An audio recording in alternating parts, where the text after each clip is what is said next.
City Island. As pretentious as it sounds, it wasn't half bad. Now let's start off with the plot, because that's the main attraction for me. You've got this dysfunctional family who lie to each other about everything through fear, which is pretty absurd, really. I mean, come on. But it raises a very important question.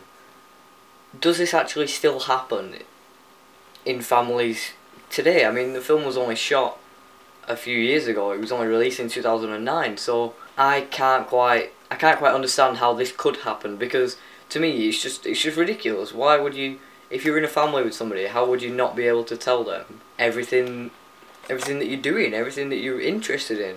It just doesn't seem to work for me, and that's what interested me about this. The film just comes across like it's trying to say, look, you don't have to lie to each other, you don't need to be embarrassed about what you want to do, you should just go out there, say it, and do it. I thought the script was great, it was funny in parts, serious in parts, and that's exactly what it wanted to be, really. I thought the role of the young lad, the stoner lad, was written pretty perfectly, although I don't quite understand where his obsession with fat women fell into the story.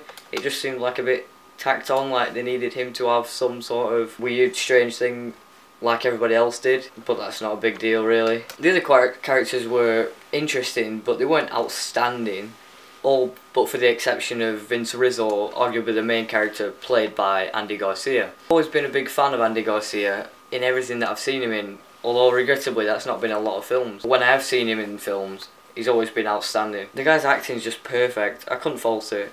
There are some other well-known faces like Julianne Margulies, Emily Mortimer and Alan Arkin, but other than that it's a pretty unknown cast, which I think is perfect for this style of film, because if you'd have had some big Hollywood name, it would have taken every sense of realism away from the film. They wanted it to feel as though you could drive down your street and see that family.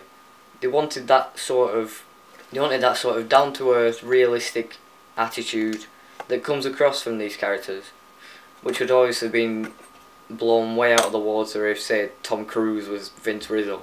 For me, I absolutely hate the feeling of dramatic irony when the audience knows something more than the characters do, which is obviously the whole of this film. You know exactly what's going on, and the majority of the characters have no idea. But despite that, I really enjoyed it. The feeling of dramatic irony just makes me feel really uneasy and nervous for the characters themselves, because you know something's happening, you know something's going to happen, and that just puts me on edge. That's why the last 10 minutes were priceless. All secrets got told, all lives were formed, and everybody lived happily ever after. I'd have to say, just go and watch it.